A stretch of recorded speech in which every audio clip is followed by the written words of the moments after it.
Hello guys, आज हम लोग बोट्स एंड स्ट्रीम का कुछ कॉन्सेप्ट जान रहे हैं और कॉन्सेप्ट के आधार पे हम लोग प्रश्न को सॉल्यूशन करेंगे, प्रश्न का हल करेंगे। जैसे बोट्स एंड स्ट्रीम में हम देखते हैं ये जैसे नाव एवं धारा, बोट्स एंड स्ट्रीम हो गया आपको नाव एवं धारा। तो मान लेते हैं कि एक हम नाव का फिगर बना रहे हैं। ये नाव और ये जैसे वाटर को ड्राइंग कर रहे हैं तो वाटर का कलर थोड़ा ब्लू लेते हैं। ये वाटर हो गया, वाटर यानी इसको हम लोग नाव या बोट कहते हैं, बोट। और ये जो है मेरा, इसको हम लोग धारा कहते हैं, धारा यानी स्ट्रीम, स्ट्रीम। अब आते हैं हम लोग रूल नंबर 1। अब देखते हैं यहाँ पे, यदि रूल फर्स्ट हम देखें, रूल फर्स्ट, तो इसको कहते हैं कि शांत जल में नाव की चाल। ये हम लिख रहे हैं कि शांत जल में, शांत जल में नाव की चाल, नाव की चाल। या इसको कह सकते हैं आप स्थिर जल में, स्थिर जल में, जल में नाव की चाल, नाव की चाल। इसको हम लोग x किलोमीटर प्रति आवर मान लेते हैं। यानी शांत जल में नाव की चाल दिया हुआ रहे या स्थिर जल में नाव की चाल दिया हुआ रहे, उसको हम लोग x किलोमीटर प्रति आवर मानेंगे। अब जैसे ये शांत जल हुआ, शांत जल यानी ये चल नहीं रही है, और ये मेरा नाव हो गया, नाव यानी बोट, बोट। ठीक। अब शांत जल में ये नाव चलेगी, इसका जो आवर होगा वो x किलोमीटर प्रति आवर चाल होगी, यानी x किलोमीटर प्रति आवर चाल। ये तो पहला रूल नंबर फर्स्ट हो गया। दूसरा रूल देखते हैं। ये नाव यानी बोट और ये मेरा धारा, धारा यानी स्ट्रीम, स्ट्रीम। ये नाव हो गया, बोट कहते हैं। अब देखिए rule number second, rule second में है कि धारा की चाल। इसमें हम लोग जानेंगे कि धारा की चाल, धारा की चाल, इसको हम लोग y किलोमीटर प्रति आवर मान लेते हैं। धारा की चाल यदि मानना हो तो y किलोमीटर प्रति आवर मानेंगे। नेक्स्ट आते हैं, जैसे कि ये नाव भी चल रही है और ये धारा भी चल रही है। जैसे ये नाव भी चल रही है और ये धारा भी चल रही है, तो ये जो है बोट यानी नाव, और ये है मेरा धारा, धारा।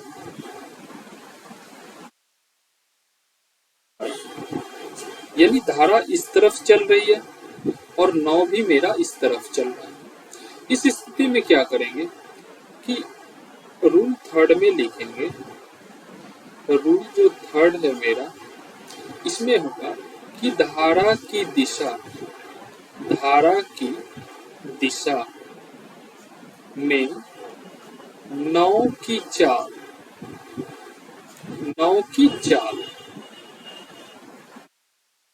या इसको दूसरे भाषा में आप लिख सकते हैं अनुप्रवाह, अनुप्रवाह में नाव की चाल, या इसको कह सकते हैं डाउन स्ट्रीम, डाउन स्ट्रीम, या इसको शॉर्ट फॉर्म में आप लिख सकते हैं DS, डाउन स्ट्रीम। और इसको हम लोग यदि धारा की दिशा में नाव की चाल निकालना हो तो मेरा हो जाएगा x प्लस y किलोमीटर प्रति आवर। अब देखिए, जैसे कि मेरा नाव इधर से चल रही है, नाव, और धारा भी इस तरफ से चल रही है, तो दोनों जो गति है वो जुट जाएगी, और ये जुट जाएगी। उसके बाद x प्लस वाई किलोमीटर की चाल से चलेगी। जैसे x किलोमीटर तो मेरा बोट की चाल हो गई, और धारा की चाल y किलोमीटर प्रति आवर। तो दोनों ऐड जब कर देंगे तो ये मेरा हो जाएगा x प्लस वाई किलोमीटर प्रति आवर। अब लास्ट फोर्थ पॉइंट देख रहे हैं, रूल 4, यानी रूल 4। यहाँ पे क्या हो रहा है कि धारा तो इस तरफ चल रही है, धारा इस तरफ चल रही है, और नाव जो है मेरा वो इस तरफ चल रही है, यानी अपोजिट। इस स्थिति में रूल नंबर 4 में है कि धारा के विपरीत दिशा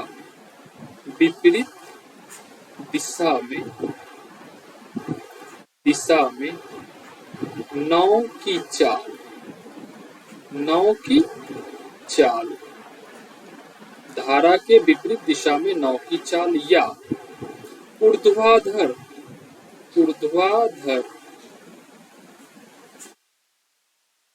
या अप स्ट्रीम में नाव की चाल क्या होगा, तो x माइनस वाई किलोमीटर प्रति आवर हो जाएगी। कैसे? अब देखिए, मेरा जैसे धारा इस तरफ चल रही है और नाव इधर से इस तरफ की ओर आ रही है, यानी अपोजिट डायरेक्शन में। तो अपोजिट डायरेक्शन में यदि नाव कुछ तेजी से भी चलेगी तो धारा अपोजिट में जाएगी, तो उसकी गति कुछ कम हो जाएगी। इस स्थिति में हम लोग x माइनस वाई किलोमीटर धारा की चाल अपोजिट डायरेक्शन में कर देते हैं, यानी धारा के विपरीत दिशा में। अब ये रूल जैसे हम लोग जान गए, अब इसको हम पॉइंट बना के लिख रहे हैं। जैसे देखिए, यहाँ से पहला पॉइंट में है कि शांत जल में नाव की चाल हो जाएगा मेरा x किलोमीटर प्रति आवर। पॉइंट 2, धारा की चाल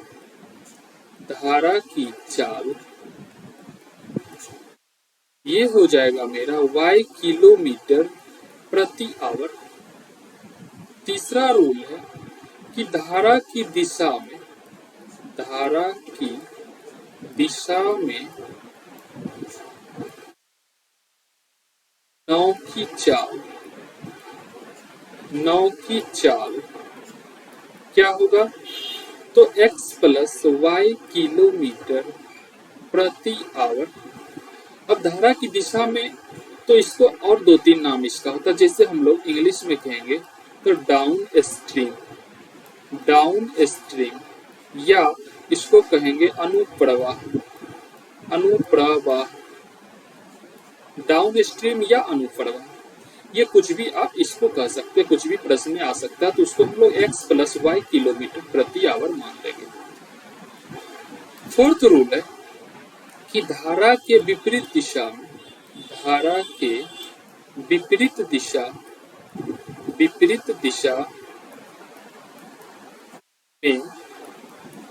नाव की चाल, धारा के विपरीत दिशा में नाव की चाल क्या कहेंगे, तो x माइनस वाई किलोमीटर प्रति आवर। अब जैसे इसको दूसरे भाषा में यदि आप इंग्लिश में नाम जाने तो अप स्ट्रीम, या हिंदी में एक दूसरा नाम है ऊर्ध्वाधर दिशा में नाव की चाल। तो ये मेरा 4 पॉइंट है जो पूरा प्रश्न इस पे आधारित होता है, यानी शांत जल में नाव की चाल, शांत जल में नाव की चाल क्या होगा, तो x किलोमीटर प्रति आवर। धारा की चाल y किलोमीटर प्रति आवर, और धारा की दिशा में नाव की चाल x प्लस वाई किलोमीटर प्रति आवर होगी, और धारा के विपरीत दिशा में नाव की चाल x माइनस वाई किलोमीटर प्रति आवर। इसका नाम हो गया अपस्ट्रीम और इसका ऊर्ध्वाधर, और इस धारा की दिशा में नाव की चाल यदि करें तो डाउन स्ट्रीम या अनुप्रवाह, ये कुछ भी लिखा रह सकता है। अब नेक्स्ट प्रश्न पे आते हैं। जैसे प्रश्न संख्या ये है कि एक व्यक्ति की शांत जल में चाल 10 किलोमीटर प्रति आवर है। अब देखिए यहाँ यदि इसको हम सॉल्यूशन करें तो शांत जल में नाव की चाल को हम लोग x माने, और x इक्वल टू दिया हुआ है 10 किलोमीटर प्रति आवर, और धारा के यहाँ पे धारा की चाल 6 किलोमीटर प्रति आवर है, y इक्वल टू 6 किलोमीटर प्रति आवर। तो कह रहा कि धारा के विपरीत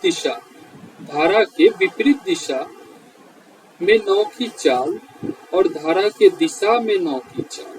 तो यहां से देखिए, धारा के विपरीत दिशा में नाव की चाल और धारा के दिशा में नाव की चाल, धारा के दिशा में नाव की चाल क्या होगी? तो देखिए, यदि धारा के विपरीत कहें तो x माइनस वाई होगा, और धारा के दिशा में नाव की चाल ज्ञात करें तो x प्लस वाई होगा। अब देखिए इसका वैल्यू दिया हुआ, x का 10 और y का 6, तो 10 माइनस 6 हो जाएगा 4 किलोमीटर प्रति आवर। यहाँ पे धारा की दिशा में नाव की चाल, तो धारा की दिशा में नाव की चाल हो जाएगा, x का वैल्यू दिया हुआ 10 और y का वैल्यू 6, यानी 16 किलोमीटर प्रति आवर हो जाएगी चाल धारा की दिशा। नेक्स्ट प्रश्न है एक और, इसमें कह रहा है कि एक लड़का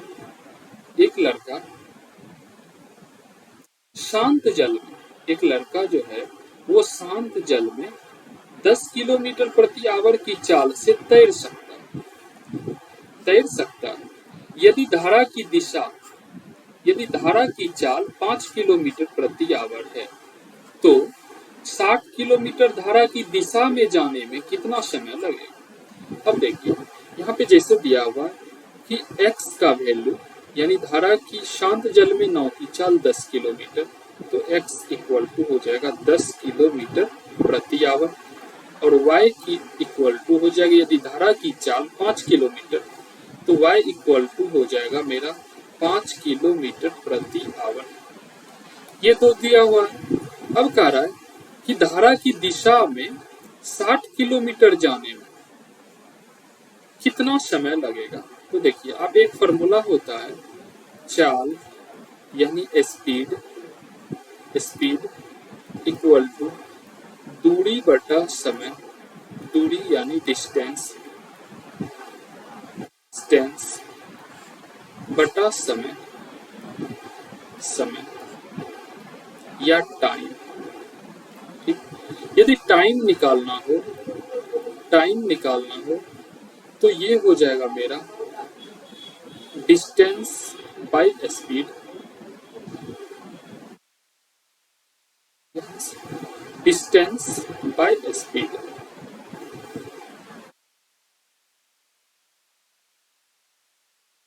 देखिए, यदि टाइम निकालना हो तो डिस्टेंस बाय स्पीड,